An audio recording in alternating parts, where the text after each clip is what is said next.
Gentleman back there. Yep. Thanks.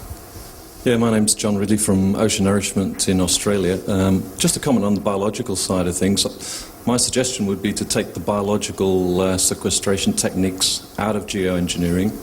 What we're really managing there is photosynthesis, and I think we're getting to a stage where we could have a world governing body of photosynthesis, because photosynthesis results in various benefits in terms of food security, water management, and equity. You know, with a growing population of 9 billion people, we have to make big decisions about how we manage photosynthetic potential on the planet.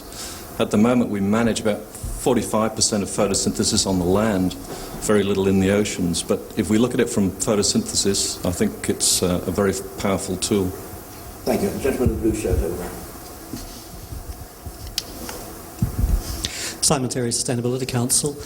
It seems there's a key question at the base of governance, which is whether private actors are going to be able to own and control these schemes. If you take the view that the uncertainties are quite strong, at least in the early period, and the potential for transboundary risks of all kinds, wouldn't it be that an intergovernmental organisation would become the monopoly purchaser, and that would take away the opportunity for thermal credits to be earned, at which point the regulation goes very centrally and goes away from private actors as the deployment, even if they become research agents? Does anybody believe there should be private actors owning and controlling and earning thermal credits for these activities? Thank you. Right. Who wants to... There's one more question. Right. Okay, Jason. No, I was just saying there's one more question. Okay, sorry. Right, lady there. Yeah. Thank you. I'm Silvia Ribeiro. I am from Etc. Group. Etc. Group is an international organization based in Canada, Mexico, and Philippines. And we have been working on geoengineering, on analyzing from a different perspective, from the perspective of civil society geoengineering for some time. We have a new report that we couldn't distribute in last event of the Royal Society because we were not allowed to distribute our materials in the event. Now it is closed in the Vela Center, so those of you who have access there can pick it there. Otherwise, it is in internet. It is called Retooling the Planet. It was then commissioned by the Swedish Society for Nature and Conservation. And what I would like to say, I have a question and a comment, and the comment is that we have been insisting for some years now that what we need is a really broad discussion about geoengineering, not only about what is inside geoengineering, but the first question I think that was pointed by Dr. Tariq, which is, do we want this? And if you go out and ask most of the people that were marching in the streets, last Saturday, for instance, we had 100,000 of people having signs that most of the signs said, we want climate justice, and the other second most frequent sign said, we don't have a planet B.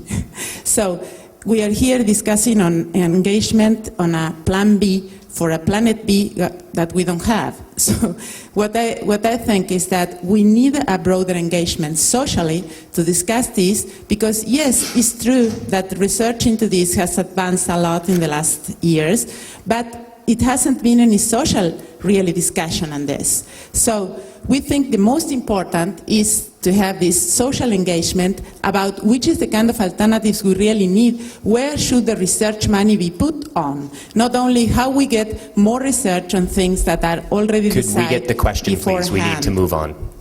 Yeah, I know this is the attitude of the organizer of this event every time we speak, because there are very few voices in civil society who are critical to the Royal Society. In our website, which is the last, in our website, etcetera.group.org, you will find our views on the Royal Society report and also this new report if you want to download forgive me, it. I really must stop you because we're really down to our last 5 minutes. So I'm going to ask each of you to try and respond, 10 minutes, okay, to as many of the points as you wish to. Tariq, let me start with you. Well, first of all, let me say that I have read this report and I recommend it. You might not agree with it, but it's a very well done report, and please do take the time to read it. I just want to make one point, which is on the either the slowness or the inclusiveness of the global process that we have. I know that there is a lot of frustration that things are slow, but things are slow not because of the institutional situation, but because of the political situation. When people have fundamental disagreements and you're trying to create the basis for a new, almost a new economy and a new system, it will take time. And so jumping ahead and saying, well, we should have more coherence or less fragmentation is actually reversing the process. We actually need to bring people together on what they want to agree on, what they want to exclude. Even on the private sector, I should say that, what elements, where do we want to restrict the private sector is essentially a political decision, both national and international, and one cannot prejudge it on every single issue. It is something that we do need to engage with in order to move forward. That's the political system we have, and I do think that we should continue with it. Thank you. Thanks, Richard. Yeah, just very quickly. I fully agree with the lady in the back that social engagement is incredibly important, and I don't see anything in the Royal Society report that would argue against it. The Royal Society report, as I said, is very much based on the physical technical understanding of geoengineering, and in that sense it is limited. I certainly hope that research councils and others are going to invest in increasing the social, ethical, philosophical, psychological, and as well as policy and legal understanding of geoengineering. And of course, that kind of research will have to engage non-scientists. It will have to engage the private sector. It will have to engage people who have very different views about it. Now, one can do that research both in a normative and a positive way. I think the focus is on geoengineering, but having a position about geoengineering that position will be so much more powerful when it's actually an informed position that is not only informed about the technical feasibility about it, but also informed about the ethical and equity considerations about it. And at the moment, we just don't know an awful lot, and it's positions, it's opinions, it's almost dogmatic views that we are hearing against each other, that is either arguing for or against geoengineering. I would say that this panel is not arguing either for or against geoengineering. It is arguing for increasing the knowledge base to make informed decisions about geoengineering, and arguing for the development of a governance system that makes it possible to make those decisions. Thank you. Thank you, Nathaniel. Thanks. I a set of very interesting questions. I'll pick up on the private actors question, which I think is very important, and then the last comment that was raised. I think the private actors question is a very important one, and I guess my immediate answer would be you certainly don't want this to be devolved into private actors for a number of reasons. One of the most important being the legitimacy issues that have been raised again and again in the panel, but also just for the effectiveness of that, the notion that, if we did reach a period of time where we were really in severe, we were seeing really severe effects, and geoengineering was something we would want to, and I'm not at all advocating this, but something we would want to consider, having the knowledge in private hands would create an enormous holdup problem and an enormous governance and regime problem at that point in time. So I think that actually adds to the reason why it's important to start these kinds of discussions now, because the best approach might be to have public support for research so that you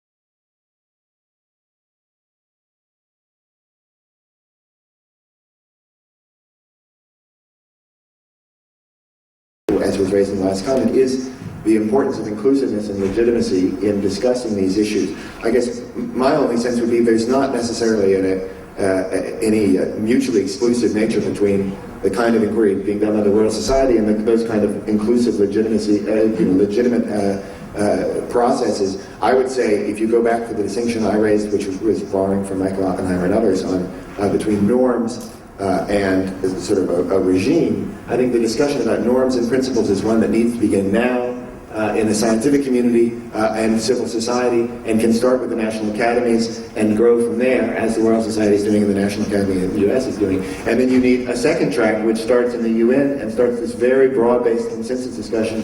What are we doing? What do we need to know? And start building that consensus very early. But you can be establishing the scientific norms and principles even as that political discussion is taking place. Thank you very much. I'm aware that there are some people already coming in for the next meeting. I know that the room is booked. The last two speakers, very briefly, John Shepherd and Jason Blackstock, just to wind up. John. Yes, very interesting discussion. 2 points. I do think we need an umbrella within the international organizations, otherwise we run the risk of fragmentation and people working at cross purposes. I think that's going to be very important. And secondly, I think it would not help to take the biological techniques out of consideration in terms of geoengineering. I think you could argue that carbon dioxide removal needs to be treated differently, but the one aspect that needs to be subjected to the same sort of international scrutiny is indeed the biological techniques. So they're the one bit that I wouldn't take out of the picture. All right, just to wrap up here, I'll just quickly address one of the very interesting and important questions that was raised about the various national values and perspectives on research and how different nations are going to perceive and treat geoengineering. That's exactly one of the critical reasons why international dialogue is so important. It's why the group of organizations got together to organize these series of meetings at the side events, why the organizers wanted to have a broad and diverse set of views, and we actually had the Etc. group on our panel, one of our panels last week, to make sure it was inclusive of all perspectives. And the last thing I would say is we want to encourage all groups to consider this more, to write reports on it, to think about it, to speak about it, to share their views, and also to get engaged in the conversations with the organizations that organize this and with each other. If you'd like to be further involved in any of the further discussions we organize, please pick up cards from either myself or Andy Parker. We'll be outside after this event. And also just a quick thank you to all of the organizers, to Robin, to Andy Parker, and also to Lisa Spafford and Aida for providing us with this venue today, since we all got booted from the Bella Center. Thank you, Jason, very much. Thank you all very much indeed for coming along. Thank you to everybody here on the platform. Safe journey home to you all. Bye-bye.